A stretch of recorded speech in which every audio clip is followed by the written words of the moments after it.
యాదవులు ఆర్థికంగా నిలదొక్కునేందుకు 75% సబ్సిడీపై గొర్రెలు మేకల యూనిట్లు ఇస్తామన్న ముఖ్యమంత్రి కేసీఆర్ మనసున్న మహారాజు అని యాదవ కుర్మ సంఘాల నాయకులు కొనియాడారు. బుధవారం మియాపూర్లో యాదవ సంఘాల ఆధ్వర్యంలో ముఖ్యమంత్రి కె. చంద్రశేఖరరావు చిత్రపటానికి పాలాభిషేకం చేసి మిఠాయిలు పంచుకున్నారు. టపాకాయలు కాల్చి సంబరాలు చేసుకున్నారు. పాల పరిశ్రమను కూడా అదేవిధంగా గుర్తించి ఓ యూనిట్ లాగా ప్రకటించి పట్టణానికి అతి చేరువలో ఒక 5 ఎకరాల స్థలం ఇచ్చి మరి ఇక్కడున్న పాడి పరిశ్రమను కూడా అభివృద్ధి చేయాలని చెప్పేసి ఈ సందర్భంగా మన ప్రియతమ ముఖ్యమంత్రి కేసీఆర్ గారికి తెలియజేయడం జరుగుతుంది. జై యాదవ్, జై మాధవ్. ముఖ్యమంత్రిగా ఉన్నప్పుడు మేకలు అడవిలోకి వెళ్ళడం వల్ల అడవులు ధ్వంసమవుతున్నాయి కాబట్టి మేకలు అడవులకు తోలొద్దు, తోలితే పనిష్మెంట్ ఫైన్ వేస్తామని హెచ్చరించడం జరిగింది గతంలో యాదవ్లు. దానికి కౌంటర్గా కేసీఆర్ గారు ఆ రోజే 2003లో ఒక వార్నింగ్ చేయడం జరిగింది. చంద్రబాబు నాయుడు నువ్వు ముందు పుట్టినావా మేకల ముందు పుట్టినా అని అడిగాడు. మేకలు అడవులు పుట్టిన తర్వాత నువ్వు పుట్టినావు, నువ్వు మీ తాతలు పుట్టిన ముందు నుంచి కూడా మేకలు అడవులు వేస్తున్నాయి కాబట్టి ఇంకొకసారి మా యాదవుల జోలికి వస్తే కబర్దారని హెచ్చరించినాడే యాదవుల అభిమానం చొరవన్న నాయకుడిగా కేసీఆర్ గారు ఆ రోజే పరిగణలోకి తీసుకోవడం జరిగింది. యాదవులు నమ్మకమైన నాయకుడు, మా అభివృద్ధిని కాంక్షించే నాయకుడుగా ఆ యాదవులు ఆ రోజే గుర్తించడం జరిగింది.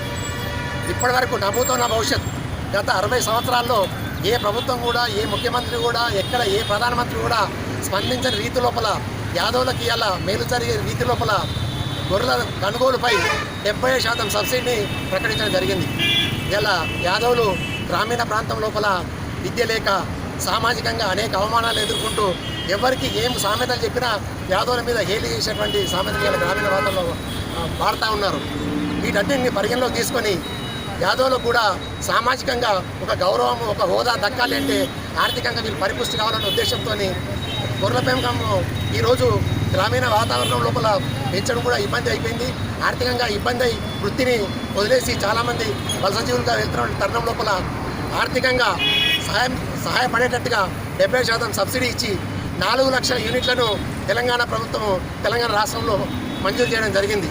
సుమారుగా తెలంగాణ రాష్ట్రం లోపల 11 లక్షల జనాభా ఉన్న 12% లెక్క చూసినట్టయితే 12% జనాభాకు 4 లక్షల యూనిట్లు అంటే ఆల్మోస్ట్ ప్రతి కుటుంబానికి కూడా ఒక యూనిట్ చొప్పున రావడం జరుగుతుంది.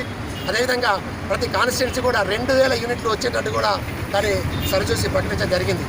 ఇంత ఔన్నత్యం ఉన్నటువంటి బీసీల పక్షపాతమైనటువంటి ముఖ్యమంత్రి అన్ని కుల వృత్తులను గ్రామీణం లోపల వృద్ధి చేసినట్టయితే ఆర్థిక ప్రతిష్ఠ జరిగి ఎవరు కూడా వలసపోకుండా బతుకుతారు. అందులో ముఖ్యంగా ఇంతకుముందు గతంలో 2 సార్లు 3 సార్లు కేసీఆర్ గారు అనడం జరిగింది, సమాజంలో అతి నమ్మకమైన కులం యాదవ కులం అని, అతి మాటకు ప్రాధాన్యం ఇచ్చే కులం యాదవ కులం అని అనేక ప్రీతిపాత్రమైన కులంగా కేసీఆర్ గారు పరిగణించడం జరుగుతుంది. కాబట్టి యాదవుల పట్ల ప్రత్యేక శ్రద్ధ చూపినటువంటి కేసీఆర్ గారికి అఖిల భారత యాదవ సంఘం తరఫున ప్రత్యేక కృతజ్ఞతలు తెలియజేస్తున్నాము. ఖచ్చితంగా కేసీఆర్ తలపెట్టినటువంటి బంగారు తెలంగాణ నిర్మాణం లోపల యాదవులను కూడా పాలు పంచుకొని మీ అడుగుజాడలు నడిచి మీ రుణం సమావేశ సందర్భంగా తెలియజేస్తున్నాను.